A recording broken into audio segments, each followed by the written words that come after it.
and is up on the screen right now. Except we can't, right? Because we don't have a quorum? Yeah, we can't approve them because Oh. we don't have a quorum. Sorry. We can review them, but we can't approve them. Does anyone here have any comments on the March meeting minutes?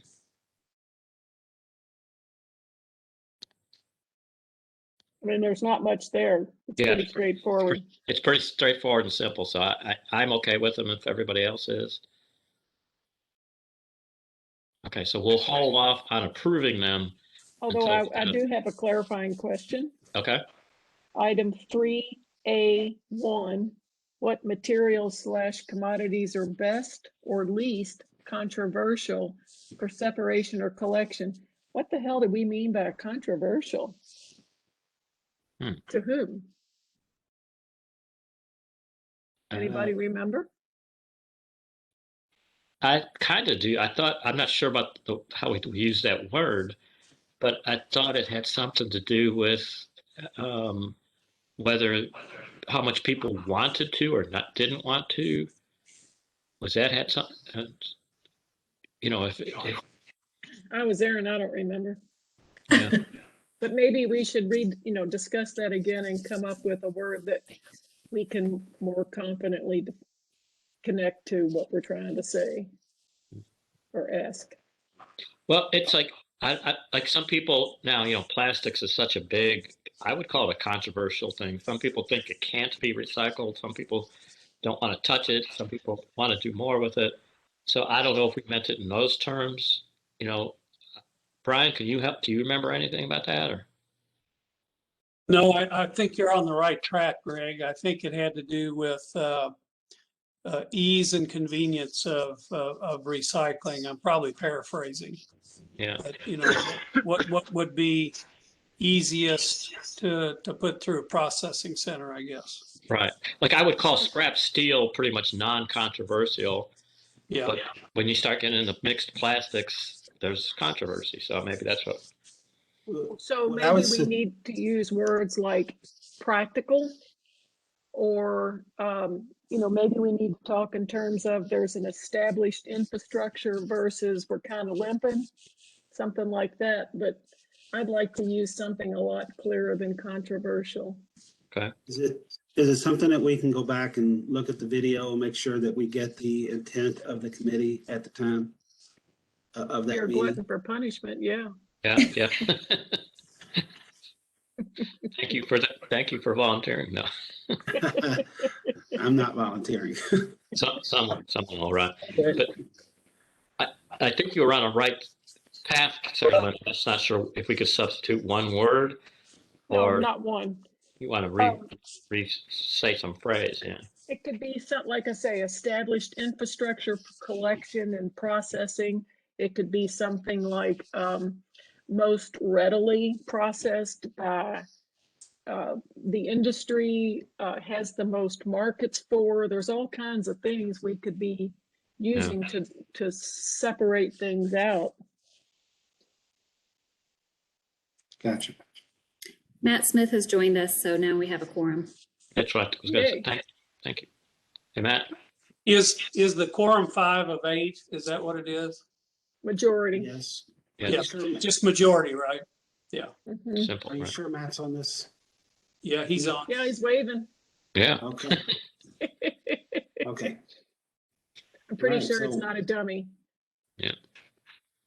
All right, so Matt, we've all looked at the meeting minutes, and the only issue we had was the word controversial in 3A1, and they're going to look at the video to try and figure out what we really were meaning by that. We'll probably have to come up with a phrase for that.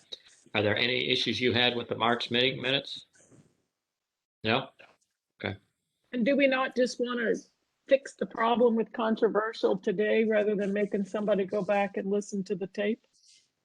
Okay. Who wants to come up with a phrase? I'm going to have to grab a piece of paper and jot. You're going to have to what? I want to jot. Oh, you're writing. Okay. Mm-hmm. Could it be desirable? Well, You know, a lot of these questions beg the question of to whom. So I'm trying to sidestep that, and something like marketable or processable or something like that doesn't have a to whom. Mhm. Collectible. How about you have to get rid of least controversial then, Pete. So how about most collectible? Or Or to make it a little easier, most readily collected and processed and sold, or processed and reused. What's the word? Because you know, sometimes we don't get money for it, but we at least get it used. I thought you could leave the word best, but then just add to it, but I don't know.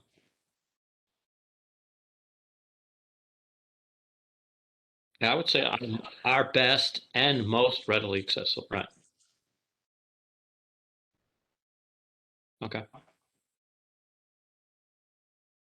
All right, I have a long phrase to suggest. It would either be the most readily collected, processed, and reintroduced into the manufacturing economy. Or you could say most readily collected, processed, and marketed. But I don't like marketed as much because we don't always get paid. Sometimes we just save on landfill cost or something, Mhm. in theory. How about processed, which are most readily processed? I thought that's what I had in here, maybe not. Okay. I mean, a lot of times you can process it readily, but collecting it's a challenge, or vice versa. So that's the reason I was thinking of series. But then we say for separation and collection, so that counts that.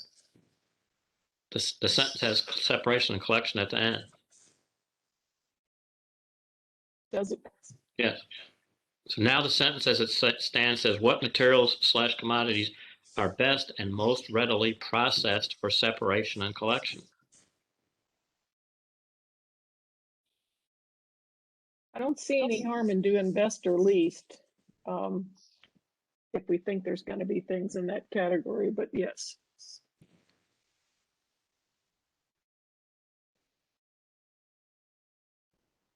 Nobody else has an opinion? Best and least. Okay, so best and least. Well, I don't like that. Wait, hang on.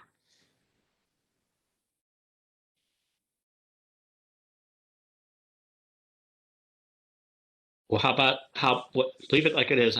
Which material commodities are best and most readily processed for separation and collection, and which are least? And which are the least? So that way we're looking for the best and we're looking for the least. Actually, I'm ready to give up the and least and keep it parallel with the second one. Okay.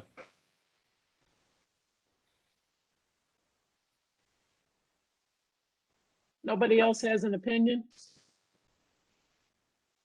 Pretty quiet. Right. Going, gone. Does anybody have any other input? Diane, did you capture it? I believe so. Did I? Does it show? Yeah. I I'll see. read it. What materials / commodities are best and most readily processed for separation and collection? I'm okay with it. I think its order is groupy, but I mean, first you collect it, then you separate it and process it, right? Okay, let's change collection and can we change collection and separation? The order. Just have to retype. Just cut and paste one. Yeah, What are y'all I looking can. at? Let's see.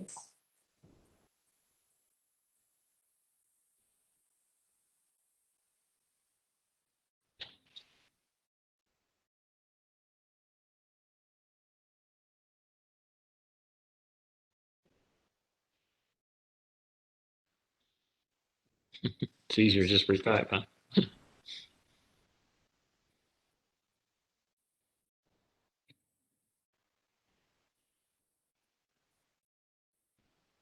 There it Sorry, is. I can't spell separation. I've never been able to spell separation.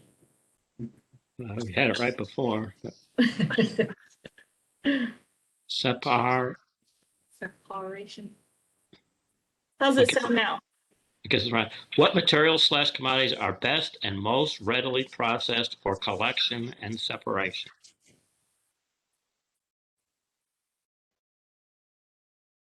Good enough. I make a motion to pass the minutes. Anybody second? Second. All in favor?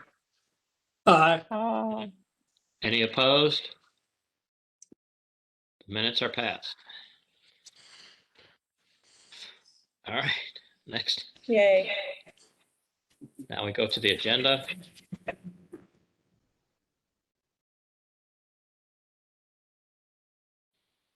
You can scroll up. Oh, whoop. Oops. Oops. 9 minutes.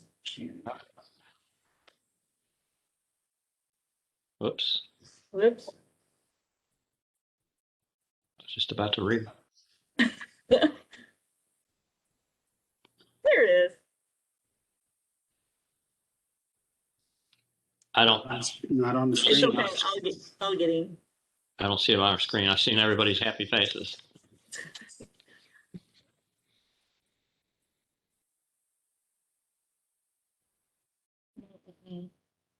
Being creepy. Hmm. There it is.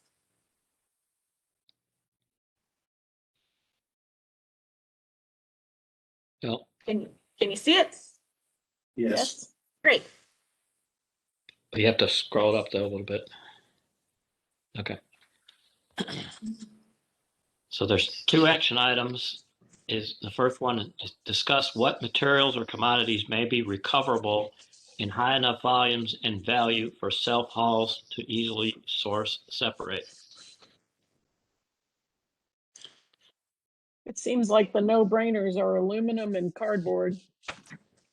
Well, I want to take a look at some of the commodities that's in self-haul. Okay.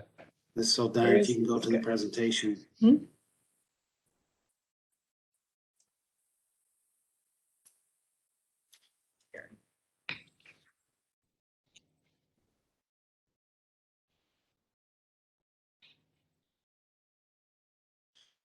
Want me to share it, Diane? No, is it not up? Oh, it is now. Is Okay. that, Just maximize it and put it in presentation Yep. mode. Okay, let me get things to, there we go. okay. There, okay. Okay, go to slide number 5. Let's start at 5. And just going to kind of review a little bit about self-haul. It'll be really quick. Oh, there we go. Next one. So just about waste generation, and just to let people know kind of where we're talking about, what we're talking about as far as tons annually. We're talking about self-haul being 35,000 tons, or 4% of the total waste stream, as compared to some of the other ones. It's very small. The 2 that kind of fit with self-haul sometimes could be non-C&D bulky and C&D. So some of this can kind of intermix. But they're going to talk about self-haul today as a very small segment. So if you can go to the next slide. So what we do know is that self-haul during the study, only 7% of it is diverted at this time, which is a pretty daggone low number considering the materials. So let's go to the next slide. So here is what the study found as the composition of the self-haul waste. And what I did, number one, let's define it real quick. Primarily residential materials delivered directly to a disposal facility by the original generator in a car, van, or small truck. So picture that as this 35,000 tons. And picture any of the recommendations that were that we're considering as for those people. So when you look at the details of this, and I don't know if it would be beneficial to kind of blow up that part of that slide. Can we do that? What You do might the be able to- different colored dots mean? There's no key. Yeah, it's my talking point. Okay. Can we blow that up? Okay, it's okay. I'm you don't- sorry. You don't have to. Okay. So when we look at this, and this is in the details of what they found, and they took 54 samples in their discussion of self-haul vehicles. So pretty decent sample. So when you look at it, you got paper, which is not a big percentage, 300 tons, plastics, which is basically HDPE buckets for the most part, and then some other remainder composite plastics. I'm not sure what they could, if those plastics can be recovered or not. Metal, we know all the metal can be recovered. That was 600 tons. Organics, which is a very large component, almost 4,000 tons. Wood broke down into multiple different things that some are, some are not. Pallets and crates, definitely recoverable. Untreated, unpainted lumber, definitely recoverable. The treated, painted, or processed wood, not so much so. Engineered wood, not so much so. Wood furniture, no. Other wood, don't know. Glass, obviously, yes. And then you had C&D materials. And I had red as roofing material marked as red as currently recyclable. So we do have a market for that now. Electronics is also readily recyclable. So anything that's red is pretty much readily recyclable given current processing here in Jefferson County. Yellow is ones that have potential. Carpet and carpet padding. Found out we have a carpet recycler here in town. Did not know that until today. There's only one of them, and apparently they do quite a bit. So that is definitely recoverable. They really do like the carpet padding. They'll take that for free. Concrete. They process it here? Hmm? They process it here? I don't think they process it here. They collect it here. Okay. And what do they make from it? I think they send it to mills. So they're basically a collector and send it on, process it somewhat, separate stuff. Carpet, not all carpet is recyclable, but a lot of carpet is recyclable. So they have to do a little bit of sorting on that. Concrete, block, brick, stone, that's 3,000 tons. I don't know. All of that is either recyclable or reusable, depending upon how it goes in. Now, Adam Story from ISA would be the person to answer whether or not those could be mixed in a single bucket. Clean gypsum board and painted gypsum board, that is something that we had a pretty decent discussion on at the other committee meeting that is recyclable. And Matt, you're here on this phone. Clean gypsum board is pretty good and recyclable now. Pretty good to go. But painted gypsum, is that something that can be recycled at this time?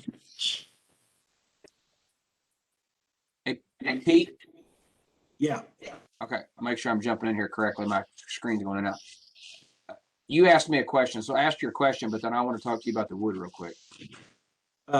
Clean gypsum board and, Yes. and painted gypsum board. Are both of them recoverable?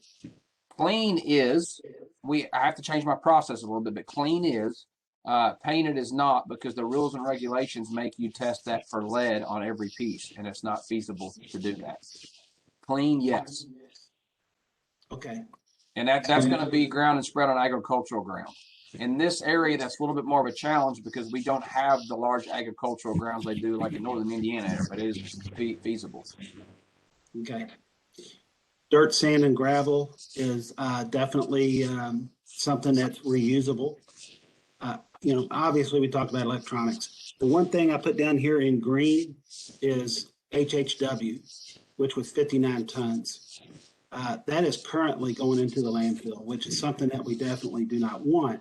So when you consider whether or not that these things are viable as far as a commodity and such, also consider that this program, if however we do it, would be keeping things out of the landfill that we don't want to go into the landfill. So I just kind of wanted to point that one out.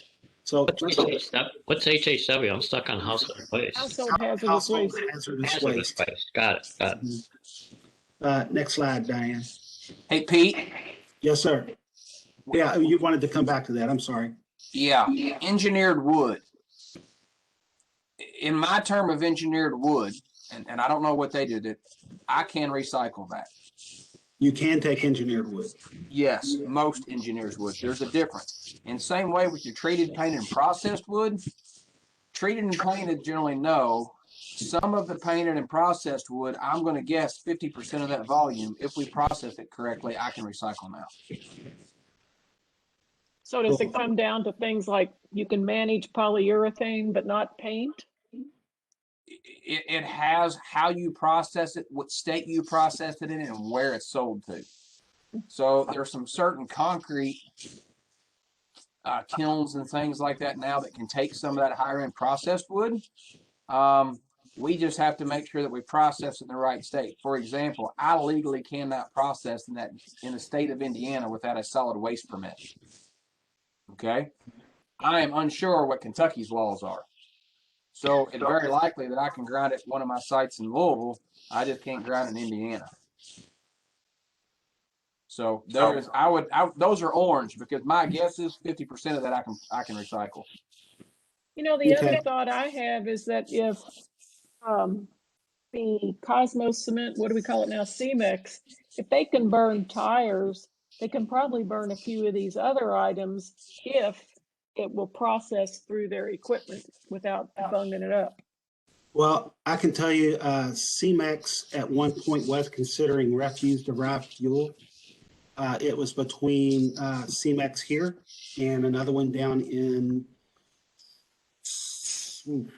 I don't know if it was Georgia or Texas, that they was going to retrofit their plant. They decided on the other plant.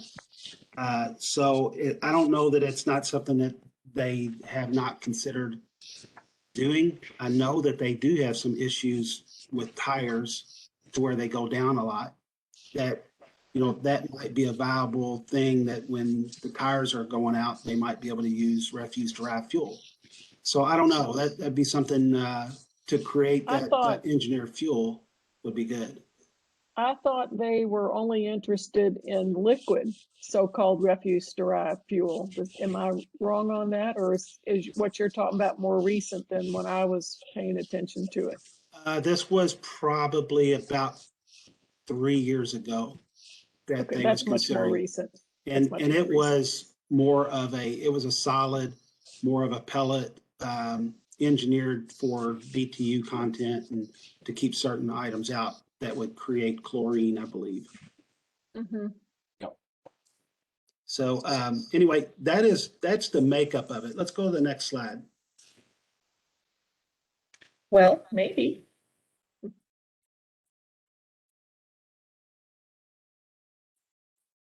So this is another way to look at it as your top 10 biggest parts of it. So when we consider what's the volumes, these are your volume materials in there. Next slide. Volume or weight? Weight for each one. Diane, if you can go to this one. So what I did, and I try to answer the committee's question a little bit about, you know, how it could be set up. And obviously after our discussion here, some of this would end up being, could end up being done. I kind of classified it into certain buckets. So if you're talking about paper, plastic, and glass, that's all common recyclables that would be going to a MRF. It could almost at a facility that drops off, all of that go into one container and be processed at like a West Rock or a RMR or a Rumpke. So that, that's one bin. Then your metals, and the reason I separated the metals is because ferrous has a much higher value to it. But that would be another bucket. The next bucket would be organics, pallets, crates, untreated, unpainted wood. I don't know if Matt would prefer that the concerning wood would go into there, the one that have 50%, because that means he would be sorting. But all of those, Matt, if I'm mistaken, correct me if I'm wrong, but all of those could be in one bin. The roofing material can go in one, and then the electronics can go in another. And if you did that, just on top, just those items at a drop-off site, a disposal site, you would get 39% diversion versus 7% diversion, and you would divert another 13,000 tons a year. Not a huge number, but definitely an improvement over what we're doing in this category. Now, if you start to throw the carpet padding, concrete, and the like in there, that's another 22,000 tons. So that would get you a diversion rate of up to 64% of self-haul waste. So the potential for diversion is there. Now, value-wise, paper, plastic, glass, you would have to have a Kim Martinez tell you, and it would still be based upon commodity prices right now. I know commodity prices right now are definitely improving. Metal is definitely going up as well. Organics, that's Matt's bailiwick. He can tell you what the value of that material is versus dispose. Well, you can't dispose in Jefferson County. So that's material that shouldn't be going into the landfill anyway. Roofing material, we've kind of had that discussion off and on in the other group. The value of the roofing material depends upon whether or not you can put it into the asphalt or if it's beneficially used. So where that price number, where that commodity value sits, whether it's higher than disposal or less than disposal, I don't know. I think it depends upon the commodities. Electronics, that shouldn't go into the landfill anyway. So that's another benefit of us having this program. Yeah, Carolyn. When somebody has a low spot and they put up a sign and it says clean fill accepted, and they start taking loads of dirt and rock and stuff, do we consider that diversion or off books? It's off books. It's just about impossible for us to be able to look at that. I don't have a problem with it. I just thought it would be good to know. Yeah, it's the same as concrete. In a lot of demolition, concrete goes back into the hole that the building was in, and then they use it as fill right there. We never find out how much that is. It's a big number, but it's not worth to take it to go weigh it to go back and put it into the hole. That doesn't make any sense. Agreed. So then your other materials there, you see that. So let's go back to the next slide, Diane. Well, the two slides from there. Oh. No, right. Up one. Sorry. Right there. Okay. So this is the crux of the question. Knowing what we know about the self-haul material now and somewhat of the values in the commodities, the study recommended two things. One is a countywide service level standards for self-haul facilities. And you guys can read that. I can read it, but why don't we just give you guys a second to read the one on the right first? Yep.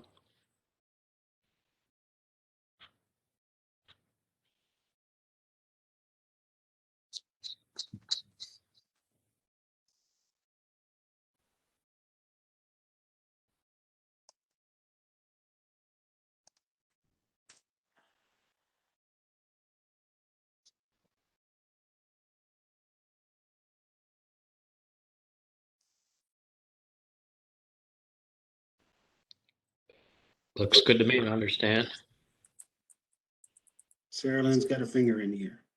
Yeah, I don't like the use of the word garbage in the second bullet because traditionally garbage meant petrucibles. I think trash would be a lot more appropriate. I do agree. It's just the way that the study, Yeah. people wrote it. So Exactly. if you have facilities like this, you're making a commitment. These places are making a commitment. Absolutely.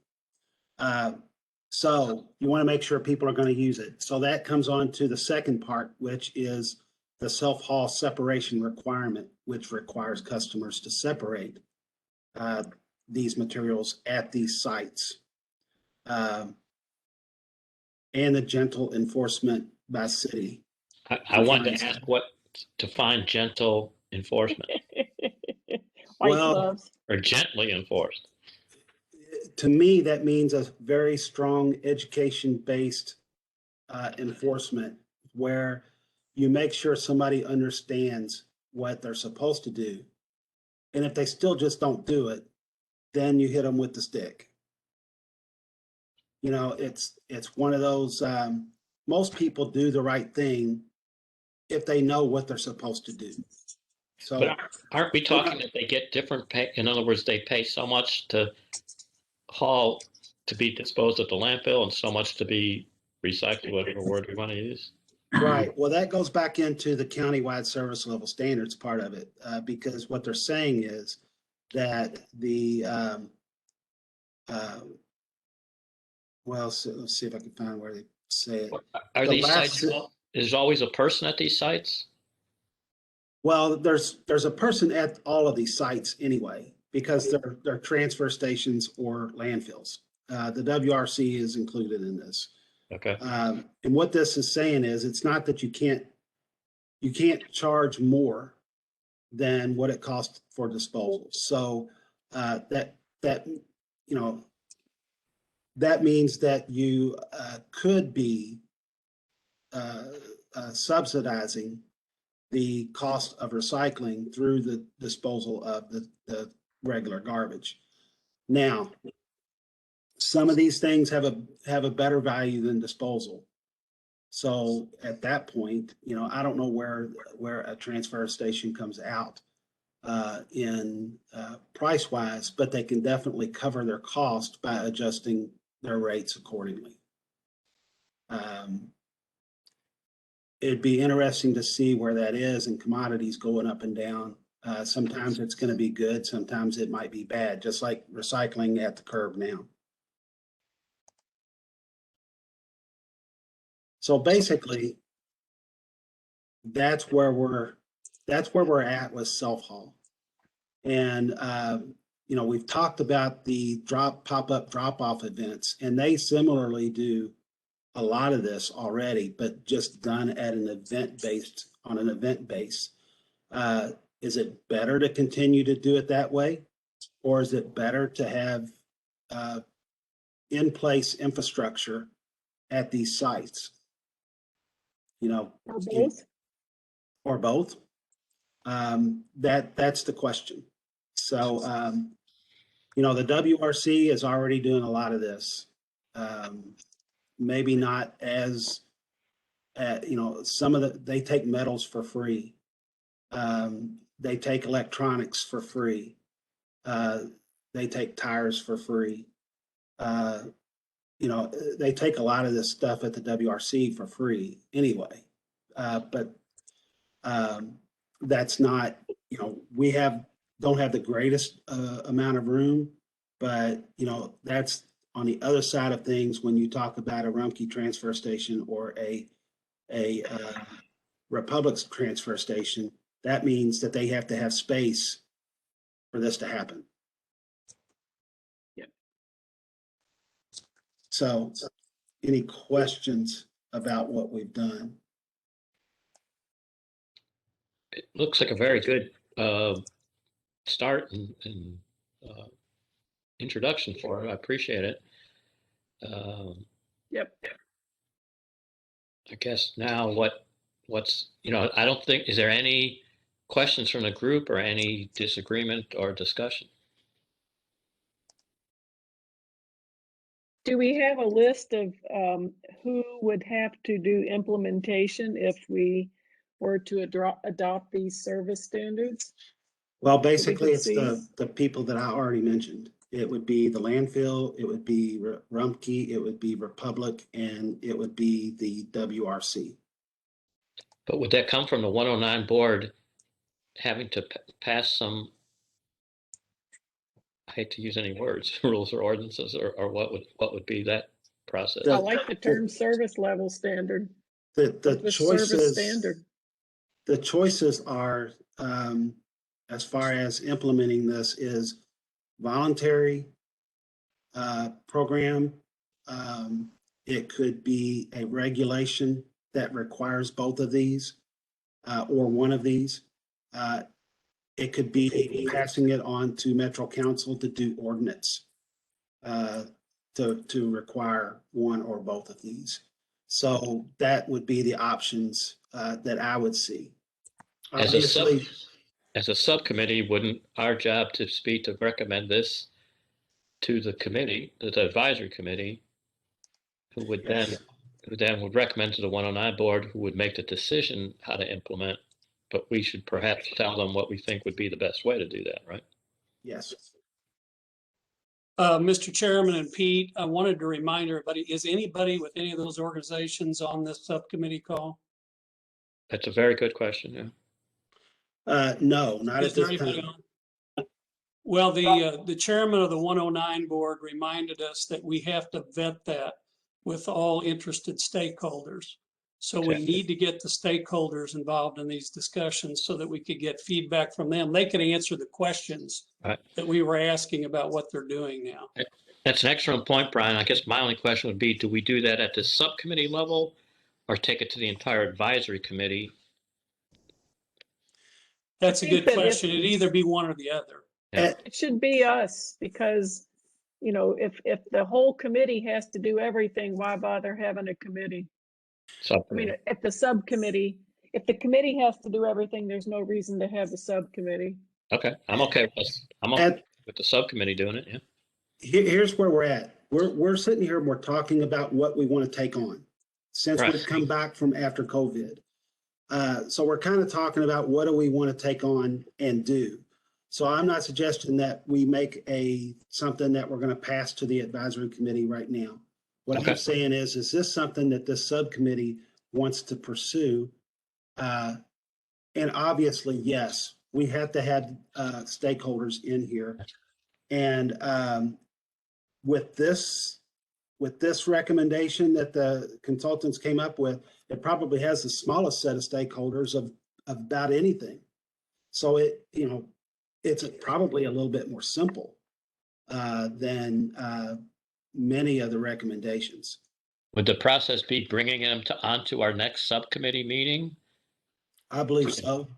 Okay, You can do, one of the things that the other committee is going to do is a roundtable discussion about construction and demolition, a construction and demolition processing ordinance. So this one, I don't think has to have a roundtable. I think it just needs to have the right people in the room. yeah, And I think it needs the right questions. If you simply bring them in and ask them, what do you think about this? We're probably going to get more belly aching than anything else. And I think that we ought to instead ask people to complete a survey, even if it isn't submitted and they just go over it when they get back to us. Questions such as, which of the following would be the easiest for you to have infrastructure at your facility for the self-hauler to use?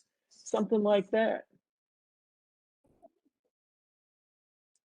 So you're suggesting we start off with a questionnaire and then Yeah, I have mean, them come in and talk about it? It doesn't have to be over-engineered, but I'm you know, with I you, think Sandy. it needs to get them thinking, because in my experience, when you ask people to take on more stuff, they just all give you a bunch of complaining they don't want to do it. But if you say something like, well, what would it take for you to be able to do this? It gets them to think about how practical something really is a little more deeply. Hello, how are than if you? Just give them a blank check discussion. Sorry about the noise here. I've got to halfway listen to a Zoom meeting here for the city of Louisville here. So, but I wanted to. George Richardson. Perfect. Hey, Matt, you're not muted, so. I think you thought you were muted. Sorry about that. I had somebody step in here for me. Yeah, all right. Okay. So, I think it's a good idea to go ahead and do something like that, Sarah Lynn, and we can put that together if that's what the subcommittee wants us to do. I think that's a good place to start. Then we can come back and have them come in and talk to us about what it would take. But I also want to, I think that there needs to be something said that it is the waste district's mission to divert more material. And we need to do that as long as it's, we can do it without too much harm. Maybe it comes out to be good for industry. Maybe it doesn't. I don't know. But our goal should be with an eye towards recovery, not necessarily what people are going to like to do and what they don't want to do. Yep. That's good. That's good. Is there Thank anything you. in the consultant's thing that would advise on how to do that a little bit, or? No, I don't believe so. And I don't think that they really get too much into that unless you wanted them to do all of this work for us as far as going to these facilities No, and looking at their layout and saying what they can and cannot do. no, I was just talking in general terms of, did they have a layout of how to approach? No. Okay. Solid waste is different in every community across the country. Yeah. It would be a difficult thing to do. I mean, I'd love to just ask these folks to rank each of these items in the order of how readily they could begin to separate them. And if we see a pattern, that could inform the committee on what we try to recommend. Okay, so do you guys want to just brainstorm for just a minute on, we don't have to come up with all the questions, but what definitely needs to be in there?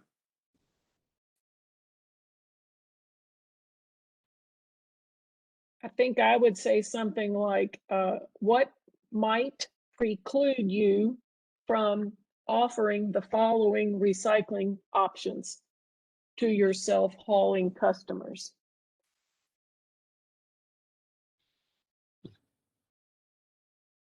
Okay. Because they're not going to have the same answer for each of these items, I don't think. But do you want to lead in on something along the lines of, based on trying to divert more items from the landfill and save costs? What can we? Sure. Yeah, I mean, I see this as a brainstorming thing, and the order in which we say things we clean up later, but Okay. I'm just So an trying to opening- think about how to inspire some creative problem solving. So an opening statement on what the purpose of the questionnaire is. Right. And what can be what we're hoping to accomplish.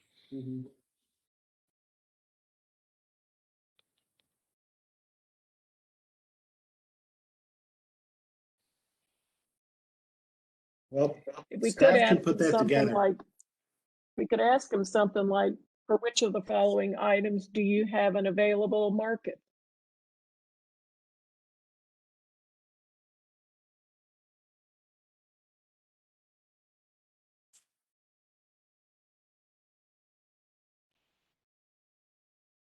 Okay.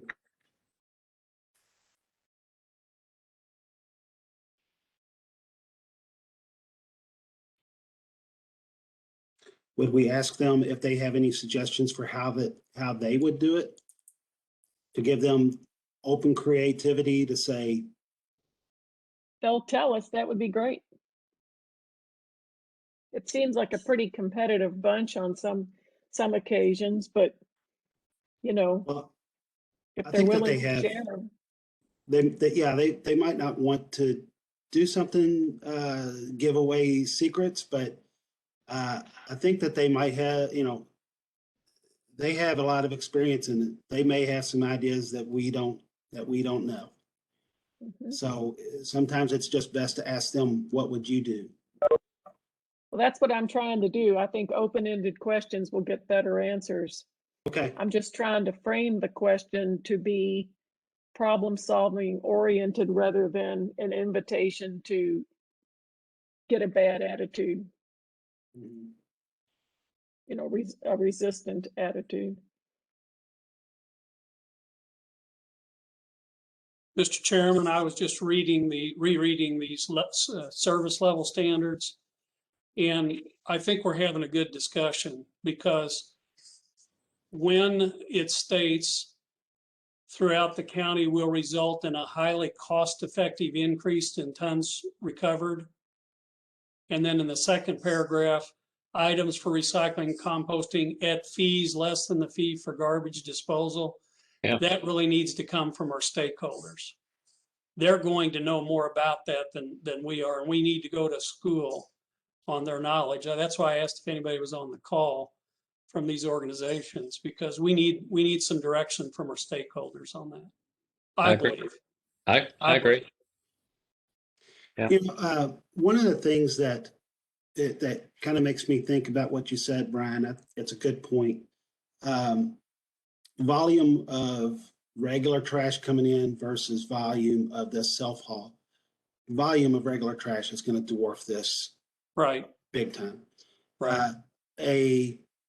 A small increase in their gate rate for trash would probably subsidize most of this pretty easily. But we're not asking them to make this free. We're just asking them to make it less than disposal. Well, I was thinking while we were talking, I was looking at our costs from QRS, well, from West Rock, pardon me. And we just paid $37 a ton for our processing at West Rock last month, which is considerably more than disposal costs. And that's materials I would think that are, fairly readily recyclable, right? Getting back to our terminology at the beginning of this. Mm-hmm. I don't know what the costs of those operations are, but I do think just based on these paragraphs, we need to understand that. And I don't think that they'll all share secrets, as Sarah Lynn said. I'm not expecting that, but we should get some direction about, is it the same, less than, or more than, and what's recoverable? Getting back to that line we kind of argued about at the beginning on the minutes from last meeting. I think that was a good discussion to have had, because I like what you said, Pete, earlier about a polypropylene plant coming. Then we've got an outlet, and of course you have to separate. I'm sure they want clean polypropylene, right? Actually, they were like, it's a new process. They have one new plant that they just opened up in Ohio, and they're able to take some not so good material. Well, see, that's excellent. That plays right into this study, and I love to hear stuff like that, because that makes it easier. But I do understand what you're saying about volumes. It's just I would want to know from the stakeholders impacted, and maybe we do need to do a survey on the front end. Did the consultants get good information back on their surveys? You would know, Pete. I don't know. Surveys. We filled it out. Yeah, the surveys they did, we filled out, but I don't know if everybody filled them out. We did a lot of answering questions. I mean, they looked at everything that we did. I mean, down to the penny and operation. But they did not share with us any information from private companies. So I have no idea what other people filled out. Okay, gotcha. Well, that's all. I just think strategically, we need to know from these stakeholders, and I think maybe Sarah Lynn's on the front end of that. Maybe that starts with a survey. I guess I would hope it would be filled out. If it's not filled out, what's the next step?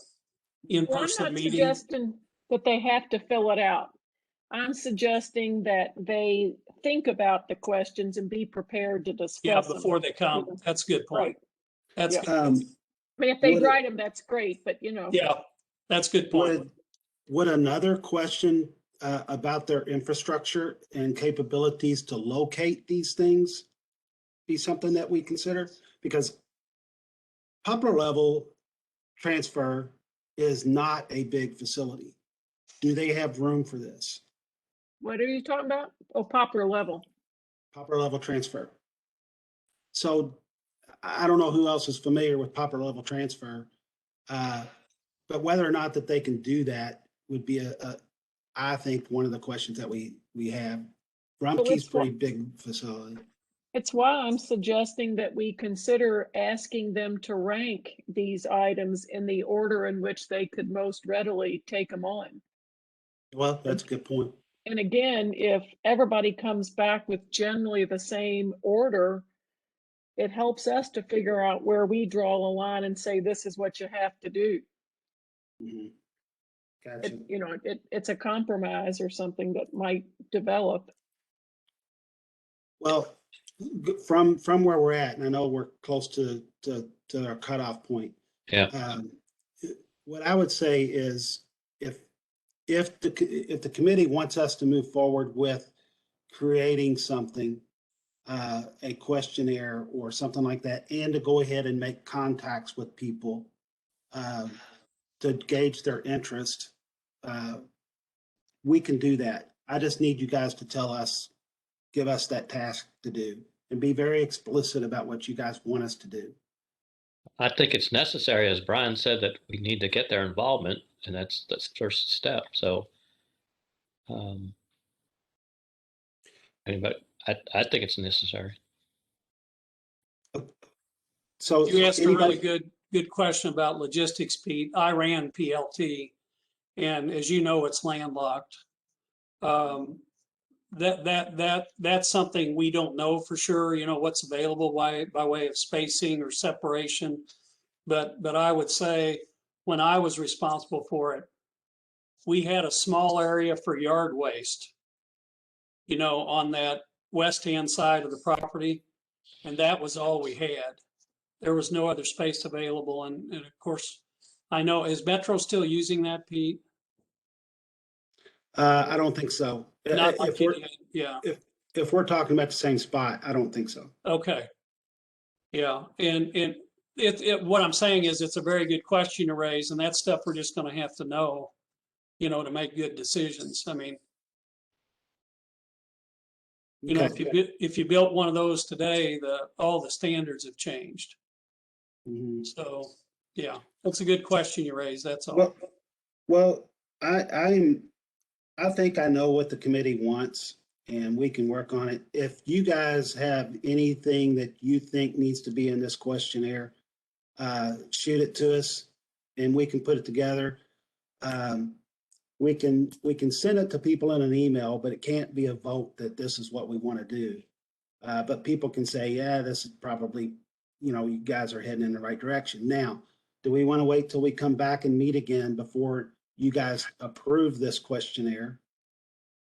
Or would you like us to just kind of go ahead and, in the sake of time, go ahead and put it out there to them and see if they'll come up to the next meeting?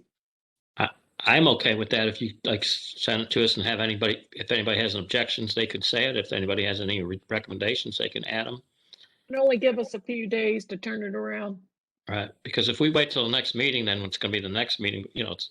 I'm okay going. Yeah. Anybody else? Yep. Okay. Okay, well, we'll do that. And we'll go ahead and plan on inviting them to our next subcommittee meeting, if that's okay. Yeah, if it could work out, that would be fantastic. Yep. It So, makes me optimistic, but we'll see. Yeah. Are we allowed to ask, or do we already know the answer to the fee they charge for disposal? Because if that's going to be our ceiling, it'd be good to know what it is. well, I think that depends upon volume to the customer. Okay, The gate, they have gate rates that are general gate rates, okay. but that's not necessarily their bottom line. Yeah, I think that. Brian can probably attest to that through the landfill. Not every customer gets the same rate, but the facility knows what their income is on disposal, I guess, and what this would be and what that bottom line would be. All right. So that's a little bit of a tricky question. All right, we're getting close on time. I think we did very good on our number one action item, and I encourage you to run with it, Pete. But number two, select other ICI self-haul recommendation to discuss. I think we're going to have to just punt that to next time unless somebody wants to say something quickly or send something in an email to the group to think about. I guess the only other thing I'm concerned about is if we make self-haulers do too much work, will they start dumping instead? And I'm wondering if there's a way to mitigate that threat. I don't What? have any ideas, they- but I think we should think about it. The other part of this is we still have the pop-up drop-offs, Yeah, which are free. which are free. So I think Okay. that would kind of help the people that, and honestly, it would probably minimize the pressure on these facilities a little bit as well. But, Mhm. you know, Yeah.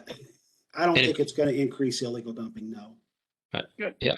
And if we go with what's in the self-haul recommendations on that slide, it should actually be a better thing if we can implement it right. So, Could be. all right. Any other items anybody wants to bring up or talk about? Hearing none. I want to thank Pete and the staff who did the slides and did the presentations, and Yep. encourage you to run with it. And any other input? Hearing none, I make a motion to adjourn the meeting. Second. Okay, all in favor? Aye. Any opposed? Meeting adjourned. Thank you all for, Bye, Thanks, Greg. everybody. thank you all Thank for you, attending. guys. All right, Thanks, guys. Be bye-bye. safe out there. You too. Yep.